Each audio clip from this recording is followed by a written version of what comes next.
శాంతి గారు ఇంటర్వ్యూకి వచ్చినప్పుడు ఒక మాట అన్నారు. ఆయన చనిపోవడానికి కారణం ఆయన స్నేహితులే. ఆయనకి స్వతహాగా జాగ్రత్త ఉండదు. అలాంటి మనిషిని జాగ్రత్తగా ఉండమని స్నేహితులు చెప్పలేదు. నాకు తెలిసినంత వరకు మీలాంటి వాళ్ళు ఉన్నారు. ఆయన మంచి కోరుకునే స్నేహితులు కొంతమంది ఉన్నారు. ఇప్పుడు మీరు చాలాసార్లు చెప్పారు చూపించుకోమని చెప్పి, ముందు మానేయమని చెప్పేసి ఇట్లా. అండ్ అలాగే ఒక డైరెక్టర్ని నేను ఈ మధ్య ఇంటర్వ్యూ చేశాను. ఆయన ఏం చెప్పారంటే, కృష్ణరాజు గారు జాండీస్కి ముందిస్తారు, ఆయన దగ్గరికి వెళ్ళి తీసుకోమని చెప్పానని చెప్పారు. ఇలా మీరు మంచి చెప్పే వాళ్ళందరూ చెప్తూ వచ్చారు. కానీ ఆయనతో కూర్చొని తాగడము, ఆయన చేత తాపించడం, దీన్ని మాత్రం ఎంజాయ్గా చూస్తే కొంతమంది బ్యాడ్ స్నేహితుల వల్లే ఆయన జాగ్రత్త తీసుకోలేక చనిపోయిన శాంతి గారు అన్నారు. నిజమా ఇది? ఫ్రెండ్స్ వాళ్ళంటే నేను నమ్మనండి. అతనికి ఒక్కళ్ళు ఇద్దరు ఫ్రెండ్స్ కాదు.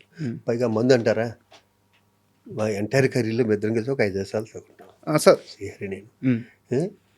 ఆ, నేను పాన్ పరాకు మానేమనేవాడిని. ఓకే.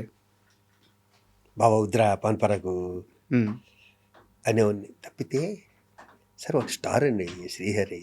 అయ్యో, అతనికి తెలీదా పాన్ పరాకు తినాల? తనుకున్న ప్రెజరు, తనుకున్న టెన్షన్ తనకు ఉండొచ్చేమో సార్. కదా. మనం చెవట నన్ను సిగరెట్లు చాలాసార్లు మానేమన్నారు కదా.